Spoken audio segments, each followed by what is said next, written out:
UNO فوری مداخلت کریں گی تاکہ ایٹمی جنگ نہ ہو۔ میرے عزیز دوستو، اگر ماضی کا بھی تجربہ دیکھا جائے، کارگل جنگ 1999 اور پوالما واقعے کے بعد دونوں ممالک ایٹمی ہتھیار استعمال نہیں کیے، بلکہ دباؤ کے باوجود مذاکرات کی راہ تلاش کی۔ مگر اگر غلط فہمی یا حادثہ یا اگر کوئی ایسی کارروائی ہو جاتی ہے جس سے ایک ملک ایٹمی دھماکہ سمجھ لیتا ہے، ایٹمی حملہ سمجھ لیتا ہے، تو جواب میں بھی جلد بازی ہو سکتی ہے۔ یوں دونوں ملکوں کی ترقی، معاشیت، بدامنی، ہلاکتیں، پاج پن اپنے روج کو پہنچ جائے گا، اور یوں یہ دونوں ممالک دیوالیہ کی حد تک پہنچ جائیں گے، اور یوں ان دونوں ممالک کا غیر متوقع انجام ہو سکتا ہے۔ میرے عزیز دوستو، اس وقت دونوں ممالک میں شدت پسند عناصر جو موجود ہیں، وہ اگر دہشت گرد حملہ کر دیں، اس کا الزام کسی نہ کسی رنگ میں دوسری ریاست پر لگا دیا جائے تو صورتحال نہایت ہی تیزی کے ساتھ خراب ہو سکتی ہے۔ میرے عزیز دوستو، اس وقت ہمیں امن کی راہ پر چلنا چاہیے، امن کو ہر قیمت پر خریدنا چاہیے۔ یہ انڈیا کا بھی فرض بنتا ہے، پاکستان کا بھی فرض بنتا ہے۔ بنی نوع انسان کی 2 ارب لوگوں کی حفاظت کے لیے، ان کی زندگی کے لیے، ان کی بقا کے لیے امن کا راستہ اختیار کرنا چاہیے، امن کے علاوہ کچھ نہیں۔ اگر آپ ایٹمی جنگ لڑ بھی لیں گے، آپ نارمل جنگ بھی لڑ لیں گے، ہفتے کے بعد، 10 دن کے بعد آپ نے پھر مذاکرات کی ٹیبل پر آنا ہے۔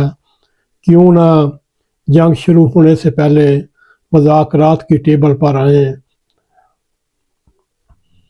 میرے عزیز دوستو، ایٹمی جنگ کا راستہ انتہائی خطرناک خودکشی کے مدراف ہے۔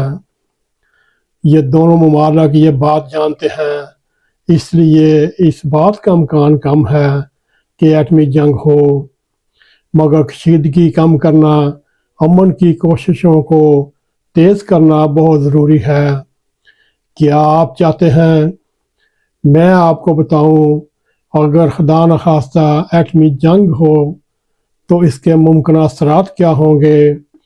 میرے عزیز دوستو، اس وقت انڈیا اور پاکستان کے درمیان جو خطرناک حد تک کشیدگی ہے، اس کے وجود میں امن ناممکن نہیں، لیکن بے حد مشکل اور نازک ضرور ہے۔ اگر ہم یہ دیکھا جائے، دونوں ممالک میں دونوں ممالک کی سیاسی قیادتوں میں، دونوں ممالک کی ملٹری قیادت میں شدید اعتماد کا فقدان ہے۔ دونوں ملک ایک دوسرے پر دہشت گردی کی حمایت اور محالفت کا الزام لگاتے ہیں۔ سفارتی تعلقات اس وقت تک منطقہ ہیں، ویزے منسوخ، سفیروں کی ملک بدری، تجارتی تعلقات کی معطلی، حتیٰ کہ بات چیت کے دروازے بھی بند کر دیے گئے، اور یوں دونوں ممالک کی عوامی سطح پر شدید نفرت میں اضافہ۔ میڈیا اور سوشل میڈیا اور الیکٹرانک میڈیا نے عوامی جذبات کو اتنا بھڑکا دیا کہ امن کی بات کرنے والے اکثر غدار گنے جاتے ہیں، اور ان کے اپنے ممالک میں اس وقت کی حکومتیں ان کے خلاف کارروائی کرنے پر مجبور ہو جاتے ہیں۔ میرے عزیز دوستو، یہ سارے حالات سامنے رکھتے ہوئے امن کی امید کہاں سے نکل سکتی ہے؟ اگر امن کی کوششوں میں مصروف ہونا چاہیے، سب سے پہلے سنجیدہ قیادت کو یہ سوچنا ہوگا کہ دونوں طرف کی قیادت اشتعال انگیزی کی بجائے سیاسی بلوغت دکھائے اور امن کی بنیاد رکھی جا سکتی ہے۔ میرے عزیز دوستو، عالمی ثالثی بھی سامنے آ سکتی ہے۔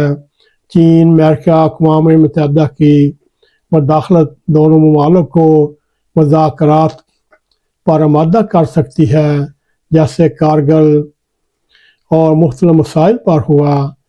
عوامی دباؤ اگر عوامی سطح جنگ کی محاربت بڑھ جائے، جیسا سول سوسائٹی، فنکار، طالب علم یا تاجر پیشہ طبقہ اگر کوشش کرے تو حکومتوں کو نرم رویہ اختیار کرنا پڑتا ہے۔ آج نہیں تو کل، کل نہیں تو پرسوں، بات چیت، مفاہمت اور امن ہی آخری راستہ ہے، کیونکہ جنگ نہ صرف خطرناک ہے بلکہ مسئلوں کا حل نہیں بلکہ نسلوں کی تباہی ہے۔ میرے عزیز دوستو، یہ صورتحال ہم نے آپ کے سامنے رکھی جو اس وقت پاکستان اور انڈیا کے درمیان شدید تناؤ جا رہا ہے، ایک دوسرے پر حملہ کرنے کی طرف ترغیب دے رہے ہیں۔ اس میں social media, electronic media, print media خاص طور پر دونوں طرف سے مذہبی انتہا پسندوں کا نہایت زور ہے۔ کسی طرح دونوں ممالک میں ایک دوسرے پر حملہ ہو اور یوں دونوں ترقی کرتے ہوئے ممالک تباہ و برباد ہو جائیں اور آنے والی نسلیں ایٹمی جنگ کا خمیازہ بھگتتے رہیں۔ میرے عزیز دوستو، یہ ہماری ایک ہلکی سی کاوش ہے امن کے لیے۔ اللہ کرے دنیا میں امن قائم ہو، چاہے وہ غزہ ہو، چاہے فلسطین ہو، چاہے کشمیر، چاہے انڈیا، چاہے پاکستان میں ہو۔ اللہ تعالیٰ امن قائم کرے اور دنیا کو امن و سکون سے رہنے کی توفیق عطا فرمائے۔ اللہ کرے ایسا ہی ہو۔ اگر آپ کو ہمارا یہ پروگرام پسند آئے، اس کو لائک بھی کریں، اس کو شیئر بھی کریں، کمنٹ سیکشن میں جا کر اپنا نظارے خیال کرتے ہوئے NAQ TV4 کو سبسکرائب کریں اور جاتے جاتے بیل آئیکن کو کلک کریں تاکہ ہماری آنے والی ویڈیو آپ تک پہنچتی رہیں۔ اسی کے ساتھ ہمیں اجازت دیں۔ السلام علیکم ورحمۃ اللہ وبرکاتہ۔